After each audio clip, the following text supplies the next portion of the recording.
Hello दोस्तों, आप लोगों को मेरा सादर प्रणाम। कैसे हैं आप लोग। ये कहानी बहुत सुंदर है, अंत तक जरूर सुने। पुरानी बात है, एक सेठ के पास एक व्यक्ति काम करता था। सेठ उस व्यक्ति पर बहुत विश्वास करता था। जो भी जरूरी काम हो सेठ हमेशा उसी व्यक्ति से कहता था। वो व्यक्ति भगवान का बहुत बड़ा भक्त था। वह सदा भगवान के चिंतन, भजन, कीर्तन, स्मरण, सत्संग आदि का लाभ लेता रहता था। एक दिन उसने सेठ से श्री जगन्नाथ धाम यात्रा करने के लिए कुछ दिन की छुट्टी मांगी।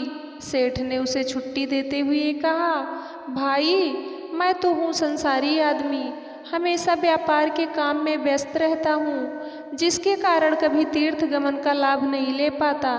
तुम जा ही रहे हो तो यह लो 100 रुपये मेरी ओर से श्री जगन्नाथ प्रभु के चरणों में समर्पित कर देना।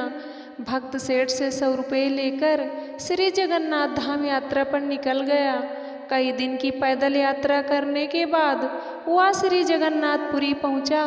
मंदिर की ओर प्रस्थान करते समय उसने रास्ते में देखा कि बहुत सारे संत, भक्तजन, वैष्णवजन हरि नाम संकीर्तन बड़ी मस्ती में कर रहे हैं। सभी की आंखों से अश्रुधारा बह रही है। जोर जोर से हरि बोल गूंज रहा है। संकीर्तन में बहुत आनंद आ रहा था। भक्त भी वहीं रुककर हरि नाम संकीर्तन का आनंद लेने लगा। फिर उसने देखा कि संकीर्तन करने वाले भक्तजन इतनी देर से संकीर्तन करने के कारण उनके होंठ सूखे हुए हैं। वह दिखने में कुछ भूखे भी प्रतीत हो रहे हैं। उसने सोचा, क्यों न सेठ के 100 रुपये से इन भक्तों को भोजन करा दूं। उसने उन सभी को उन 100 रुपये में से भोजन की व्यवस्था कर दी। सबको भोजन कराने में उसे कुल 98 रुपये खर्च करने पड़े। उसके पास 2 रुपये बच गए। उसने सोचा, चलो अच्छा हुआ, 2 रुपये जगन्नाथ जी के चरणों में सेठ के नाम से चढ़ा दूंगा। जब सेठ पूछेगा तो मैं कहूँगा पैसे चढ़ा दिए। सेठ यह तो नहीं कहेगा 100 रुपये चढ़ाए, झूठ भी नहीं होगा और काम भी हो जाएगा। भक्त ने श्री जगन्नाथ जी के दर्शनों के लिए मंदिर में प्रवेश किया। श्री जगन्नाथ जी की छवि को निहारते हुए अपने हृदय में उनको विराजमान कराया। अंत में उसने सेठ के 2 रुपये श्री जगन्नाथ जी के चरणों में चढ़ा दिए और बोला, यह 2 रुपये सेठ ने भेजे हैं। उसी रात सेठ के पास स्वप्न में श्री जगन्नाथ जी आए, आशीर्वाद दिया और बोले, सेठ तुम्हारे 98 रुपये मुझे मिल गए हैं। यह कहकर श्री जगन्नाथ जी अंतर्ध्यान हो गए। सेठ जाग गया, सोचने लगा, मेरा नौकर तो बड़ा ईमानदार है, पर अचानक उसे क्या जरूरत पड़ गई थी। उसने 2 रुपये भगवान को कम चढ़ाए। उसने 2 रुपये का क्या खा लिया, उसे ऐसी क्या जरूरत पड़ी। ऐसा विचार सेठ करता रहा।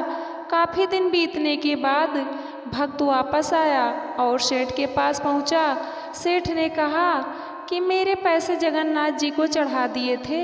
भक्त बोला, हाँ मैंने पैसे चढ़ा दिए। सेठ ने कहा, पर तुमने 98 रुपये क्यों चढ़ाए, 2 रुपये किस काम में प्रयोग किए। तब भक्त ने सारी बात बताई कि उसने 98 रुपये से संतों को भोजन करा दिया था और ठाकुर जी को सिर्फ 2 रुपये चढ़ाए थे। सेठ सारी बात समझ गया।